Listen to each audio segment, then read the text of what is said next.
धुळे जिल्ह्यातील शिरपूर वन विभागाच्या अधिकाऱ्यांच्या आशीर्वादाने जंगलातील लिंबाचे झाड मोठ्या प्रमाणात तोडून वीट भट्टी हॉटेल चालकाला 2 नंबरमध्ये मोठ्या प्रमाणात विकला जात आहे।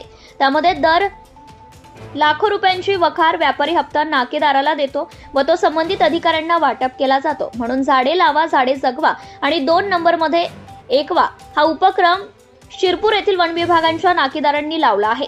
लिंबाचे झाड कायद्याने तोडला तर 50,000 रुपये दंड आहे, परंतु शिरपूर वन विभागाच्या अधिकाऱ्यांनी तो धाब्यावर सोडला आहे।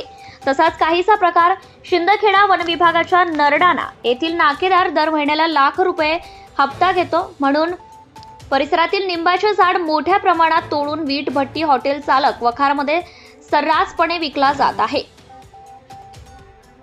यावर जुने वन विभागाचे वरिष्ठ अधिकारी यांचे देखील घर चालत आहे, कारण हा हप्ता मोठ्या प्रमाणात मिळतो म्हणून धुळ्याचे वरिष्ठ अधिकाऱ्यांचे परिवार ह्या पैशांवर पोट भरत असल्याचं बोलल्या जात आहे।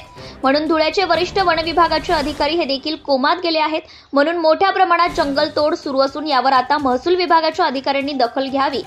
तरी शिरपूर महसूल विभाग, शिंदखेडा महसूल विभाग यांना तक्रारी माहिती असून देखील डोळे असून आंधळेपणाचा सोंग घेत आहे। यावर आता वरिष्ठ अधिकारी कारवाई करणार का, याकडे सर्वसामान्य शेतकरी व सर्वसामान्य जनतेचं लक्ष लागून आहे।